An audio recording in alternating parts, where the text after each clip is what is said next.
दोस्तों नमस्कार। अज्ञानता नेक्टर टैग चैनल में आपका स्वागत है। अगर अभी तक आपने मेरे चैनल को सब्सक्राइब नहीं किया है तो कृपया चैनल को सब्सक्राइब करें। वीडियो देखने के बाद लाइक, कमेंट और अपने नियर एंड डियर को शेयर करना नहीं भूलें। दोस्तों आज का विषय है पाप का बाप। ये विषय बहुत ही गंभीर है और इसको मैं आपको एक कहानी के माध्यम से बताने की कोशिश करूंगा। दोस्तों एक बार एक इंसान काशी से अपनी शिक्षा दीक्षा पूर्ण करके अपने गांव वापस लौटता है। उसके ज्ञान के चर्चे दूर दूर तक फैल जाते हैं कि वहां से एक इंसान इस तरह से शिक्षा प्राप्त करके आया है कि उसके साथ किसी भी विषय पे बात करने से आपको हर बात का समाधान या हर बात का उत्तर प्राप्त हो सकता है।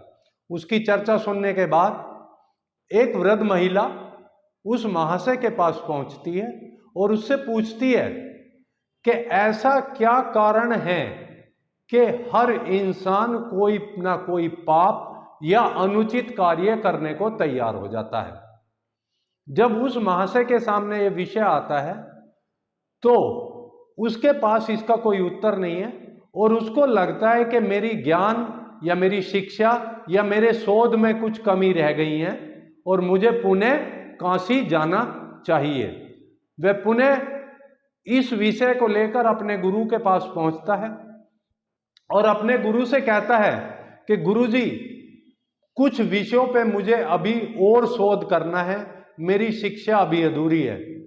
गुरु उसको इस बात के लिए सहयोग करते हैं और कहते हैं कि मेरा सहयोग एंड आशीर्वाद हमेशा तेरे साथ है, आप जो भी करना चाहते हैं प्रारंभ कीजिए। जब वह अपने विषय की चर्चा कर रहा था तो गुरु के पास एक और महिला थी जो कि गणिका थी, यानी कि वेश्या। वो भी गुरु के पास कुछ विषयों पर चर्चा करने के लिए आया करती थी। जब इन महाशय ने अपना विषय बताया कि मुझे यह जानना है कि पाप का बाप कौन है या वो कारण जिसकी वजह से इंसान पाप करने प्रारंभ कर देता है, तो उस गणिका ने कहा कि गुरुजी इसका उत्तर बहुत आसान है और इस शोध में मैं इनकी पूरी मदद कर सकती हूं, लेकिन उसके लिए इन्हें मेरे पास आके रहना पड़ेगा।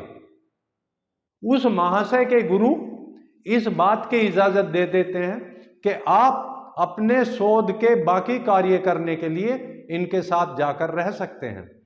वह महाशय कुछ नियम और शर्तों को बताकर उस गणिका के पास रहने के लिए तैयार हो जाता है। उसकी नियम और शर्तों को गणिका स्वीकार कर लेती है और अपने साथ उस महाशय को ले जाकर रहने लगती है।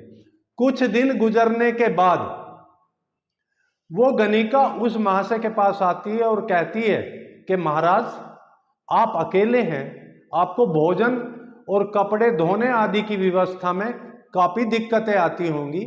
अगर आप अपनी इन कार्यों की सेवा हेतु मुझे मौका दें तो मैं आपकी बड़ी आभारी रहूंगी और आपके इस जो कार्य को करने के बदले मैं प्रतिदिन आपको भेंट स्वरूप 5 स्वर्ण मुद्राएं भी दूंगी। उस गणिका की इतनी बात को सुनकर ये महाशय उसकी बात को मान लेते हैं और अपनी शर्तों को याद दिलाते हुए कहते हैं कि मेरी शर्तों में एक बात यह भी है कि मेरे पास आते जाते आपको कोई ना देखे। वो गणिका कहती है महाराज मुझे आपकी की सारी शर्तें याद हैं, मैं आपके भोजन की व्यवस्था करती हूं, आप तब तक दिनचर्या से निवृत्त होइए। पहले ही दिन वो गणिका उनके लिए भिन्न भिन्न प्रकार के स्वादिष्ट भोजन तैयार करती है और उस महाशय के सामने परोस देती है। जैसे ही वो महाशय खाने की थाली को अपनी तरफ बढ़ाते हैं और खाना प्रारंभ करना चाहते हैं, वैसे ही वो गणिका उनके सामने से थाली, जो भोजन की थाली थी, उसको अपनी तरफ खींच लेती है। इस बात को देखने के बाद इन महाशय को बहुत क्रोध आ जाता है और ये उत्तेजित होकर उस गणिका के ऊपर क्रोध करते हैं।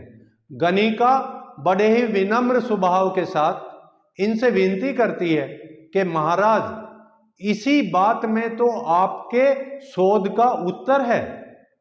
देखिए महाराज, जैसे ही मैंने 5 स्वर्ण मुद्राओं का लालच आपको दिया, आपने अपने बताए गए सारे नियम और शर्तें स्वयं ही तोड़ दिए और आप मेरे हाथ का बनाया हुआ भोजन मेरे साथ बैठकर खाने को तैयार हो गए। इतनी बात सुनने के बाद उस महाशय को अपनी गलती का एहसास हुआ और वो बड़ा शर्मिंदा हुए और साथ ही साथ निरुत्तर हो गए। यानी कि उस इंसान को उस बात का जवाब मिल गया। यानी कि दोस्तों, इस कहानी से हमें और आपको यह शिक्षा मिलती है कि हम कोई भी पाप या कोई भी अनुचित कार्य करने के लिए तैयार हो जाते हैं अगर लालच हमारे मन के अंदर प्रवेश कर जाए। यानी कि किसी भी पाप या अनुचित कार्य का जो बाप है वो लालच है।